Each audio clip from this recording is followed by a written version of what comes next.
안녕하십니까. 이번 시간에는 한번 현대건설에 대해서 알아보겠습니다. 오늘 현대건설에 대한 이야기가 많이 나왔는데요. 어느 증권사에서 증권사별로 종목에 대한 추천 가격이 굉장히 차이가 2배 이상 차이가 나서 도대체 현대건설에 대한 어떤 가격 가치가 어떻게 되는지에 대해서 의견이 분분한 것 같습니다. 그래서 제가 지금 현대건설에 대해서 한번 좀 자료를 한번 분석을 해봤습니다. 일단 몇 가지 한번 짚어보고 넘어가겠습니다. 현대건설은 지금 아직 예전에 현대그룹에 속해 있다가 현대그룹이 해체되면서 이제 채권은행에서 아직 맡고 있는데요. 한국정책금융공사에서 11.12%를 가지고 있고요. 외환은행에서 8.71%, 그다음에 우리은행에서 7.83%, 그다음에 기타 채권단에서 가지고 있는 걸 합쳐서 총 38.82%의 지분을 최대주주, 그러니까 관계자들이 가지고 있습니다. 그래서 한번 이제 조금 있으면 M&A에 관한 이슈가 이제 발생할 수 있을 텐데요. 현대그룹하고 KCG그룹, 그다음에 다른 여러 그룹에서 현대건설에 대한 M&A를 이제 생각하고 있다라고 밝히고 있는데요. 한번 현대그룹을 재무적인 상황에서 한번 검토를 해보겠습니다. 현대건설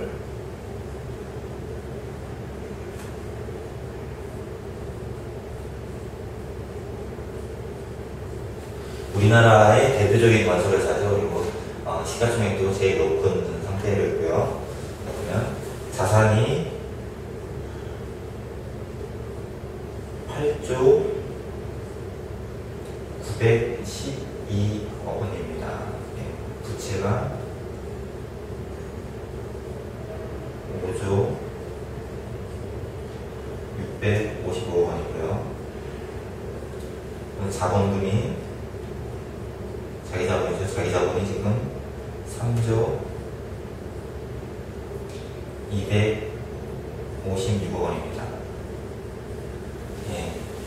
그래서 실질적으로 오늘 제가 조금 전에 주가를 보니까요. 5조 7,100억 원의 거래가 되고 있었습니다. 그래서 자본금 3조 256억 원을 나누면 약 PBR이 자산가치가 약 1.9배 정도가 평가되고 있습니다. 그리고 현대건설 하면은 아랍에미리트 원전 수주하고, 그 다음에 요번에 신일진 원전 1, 2, 5기를 수주하는 등 원전 관련된 어떤 프리미엄이 약간 붙어 있는 것 같습니다. 원전 기술에 대한 우리나라 원자력 발전하면 현대건설을 빼놓고 얘기할 수가 없죠. 물론 원전에 의한 아랍에미리트 원전 수주액에 의해서 영업이익이 얼마나 발생될지는 아직 예측이 불가능합니다. 아직 공사를 한 게 아니니까요. 마찬가지로 삼성물산 컨소시엄에서 여러분들 아다시피 농산 국제 업무지구를 28조 원의 어떤 우리나라 역사상 가장 큰 사업 규모를 가지고 이제 시행을 하게 되는데요. 여기도 이제 말이 많죠. 지금 삼성물산 컨소시엄도 지금 이를 시행을 하지 못하고 있죠. 그래서 28조 원의 어떤 사업 규모에 대해서 기부채 납부율을 40%를 하고 용적률을 600%를 하는데, 막상 또 그걸 다 건설하고 난 다음에 입주할 수 있는 업체들이 그만큼 입주할 수 있는 여력이 되느냐, 이런 부분들도 이제 얘기가 나올 수 있을 것 같고요. 그래서 실질적으로 이러한 이슈에 대해서는 일단 제외를 하고, 원전이나 아니면 용산 국제업무지구 이런 이슈에 대해서는 삼성물산이든 현대건설이든 일단 제외를 하고 얘기하는 것이 기업 평가를 할 때 가장 맞을 것 같습니다. 여러분들이 그런 부분에 대한 프리미엄 증권들에 대해서는 여러분들이 어느 정도 이렇게 노하우를 가지고 그 업체를 계속 분석할 때 나올 수 있는 거라고 생각을 합니다. 그래서 제가 이 정도에 대해서 얼마 정도 프리미엄을 주자라고 말을 하는 거는 옳지 않다고 생각을 합니다. 자, 다음번에 한번 손익계산서를 볼까요? 2009년도 기준입니다. 손익계산서 보면 매출이 9조 2,785억 원이고요. 그 다음에 영업이익이 4,188억 원입니다. 순이익이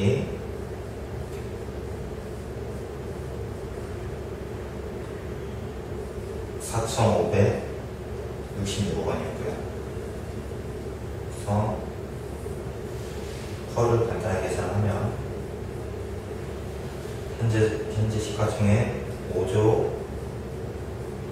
7,100억 원에서 4,566억 원을 빼니까요. 약 12.5배가 나왔습니다. 그렇게 높은 수치는 아니죠. 프리미엄을 적용됐다고 해도 실질적으로 PBR과 퍼가 적정 수준에서 유지되고 있다고 봅니다. 그래서 지금 우리나라 현재 퍼가 8.8 정도 나온다고 하는데요. 그보다는 높은 수준이죠. 국제적인 퍼 수준을 봤을 때는 1등 기업이라는 프리미엄을 봤을 때는 이 정도면 적당선에서 거래되고 있다고 말씀드리고 싶고요. 그 다음에 현금흐름을 한번 볼게요. 현금흐름도 매우 양호한 편인데요.